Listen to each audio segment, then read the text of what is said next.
Welcome to the last and final module in this 6-week course. I know that you're probably like, thank God we're at the end, but for me it is bittersweet because I hate goodbyes.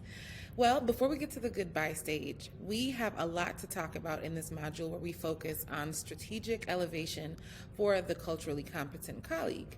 And in terms of all of our responsibilities and everything that we've discussed so far, this is one of the most important elements of being a culturally competent colleague, and that is elevation through amplification.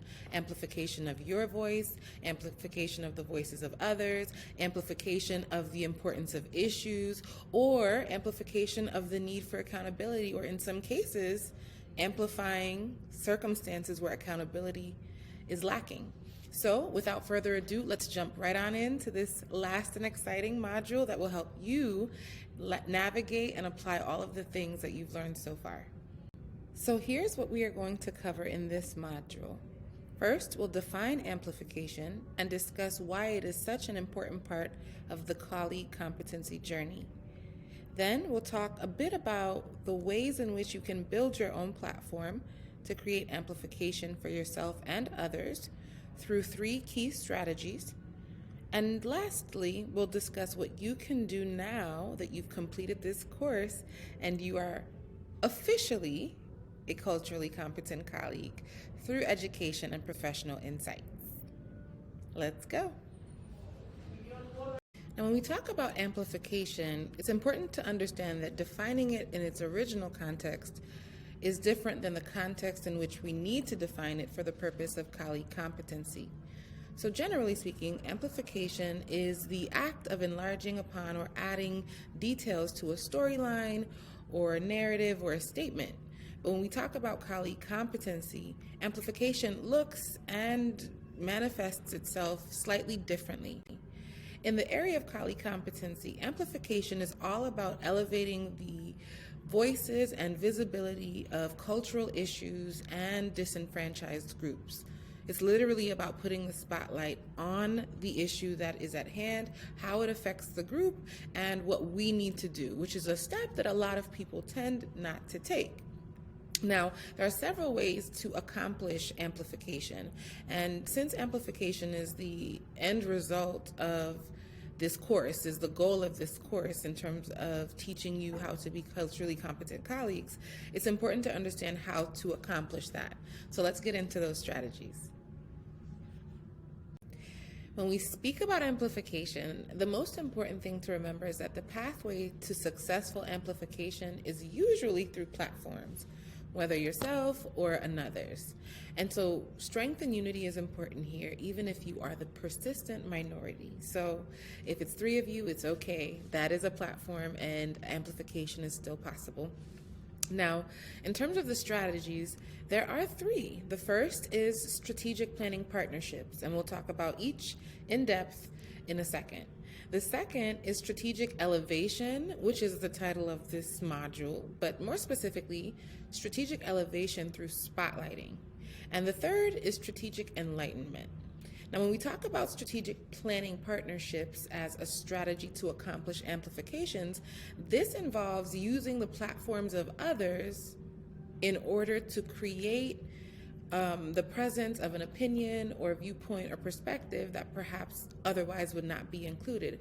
So on the ground, that involves you as the culturally competent colleague making sure that you are present at the table when discussions arise regarding diversity, equity, and inclusion. It can also look like you're taking the initiative to perhaps create some type of petition to start a diversity council, or your creation of a proposal for the need to create a multicultural concerns committee. Whatever that is, it's about either inspiring the owner of the platform to create a space for talking about these issues, or using existing infrastructure and steering them towards more liberal and DE&I allied functionalities in the event that there is an absence of a culturally competent voice. Now, sometimes this is going to be an uphill battle, but again, the persistent minority is important.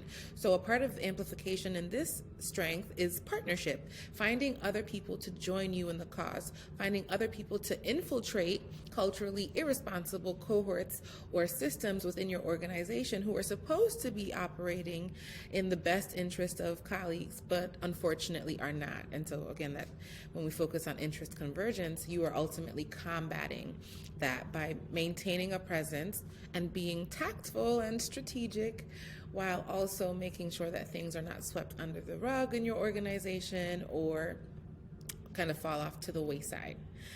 The second strategy is strategic elevation through spotlighting. Now, this is more so focused on you, the culturally competent colleague.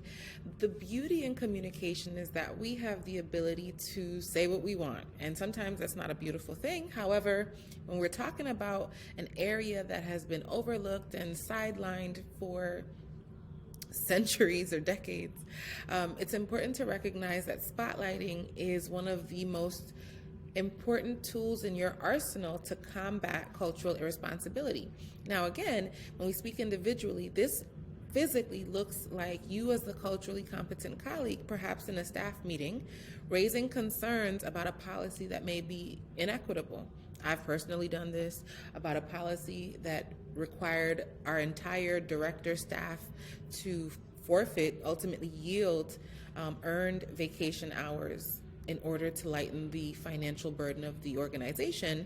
And in all of this sacrificing, the leadership team did not have to yield that. They didn't earn vacation hours, and so it didn't affect them. And I raised my hand respectfully and inquired about the equity of this policy, given that vacation hours did not affect senior leadership. So you have to find the strength and the words, the articulation to do this individually, to spotlight issues. But you'll oftentimes find that you'll create partnership, which was the first strategy, strategic planning partnerships. You'll create partnerships through spotlighting, through being that brave soul who's willing to at least ask the question. And in that meeting, in the scenario that I gave you, another person said, I echo her sentiments. They were just afraid. So be mindful to use spotlighting very strategically.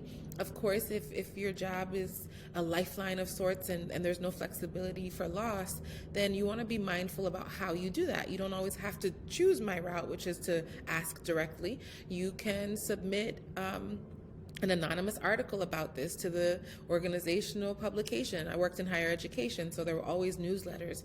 Or if you don't necessarily have that infrastructure, you can consider sending an anonymous email request to HR, or if there are town halls that are facilitated, submit that question in the question request. Usually they'll say, we'll take questions in advance and also during the event, and so you can absolutely find ways in which to communicate in a way that is safe for you, but is still honoring your responsibilities to yourself and to others when it comes to cultural competency.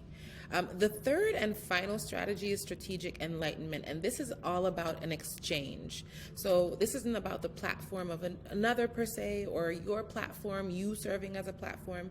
This is about creating platform through engagement. And so you want to create pipelines to partnerships. These are all connected.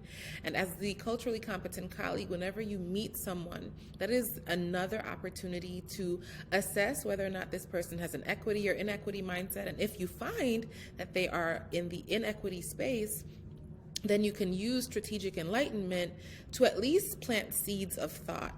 And with that, talk about the things that they feel oppressed by and connect their story of oppression to the oppression that certain groups may feel at work or in society.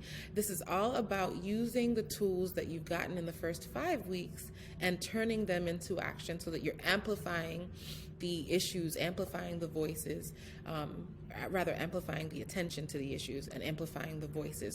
So strategic enlightenment works best when you meet someone who is perhaps in the inequity or the neutrality space, or somebody who isn't even on the mindset spectrum, right? They're so disconnected from what's been going on that they're not really of any opinion. They're not neutral. They're uninformed. So you can use strategic enlightenment to inform and to really create the issue of cultural competency in life, but in work particularly.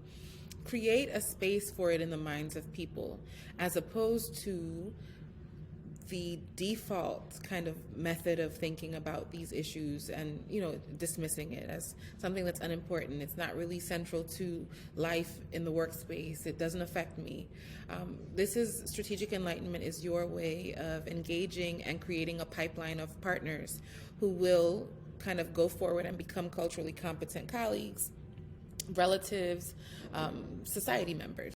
So you may be wondering, what do you do now? What do you do with all of this? Well, this is the purpose of this module. So in a nutshell, the first thing you need to do is join a committee, join a group, join some kind of constructive body that is working towards the goals of diversity, equity, and inclusion in your organization or in your community, et cetera, et cetera. If that doesn't already exist, then that is the perfect opportunity for you to spearhead the challenge, so to speak, and to lead the way and establish the committee yourself with partners, of course. The second thing that you need to do is to champion an issue. Spotlighting needs to begin now if it has not already. As I said earlier in this course, the issue that I champion is the psychological safety of my sisters at work. And ultimately, that is not the only issue that I champion, but it is the one that remains central to my experience, to my identity, and to, a lot of prevalent issues that affect us.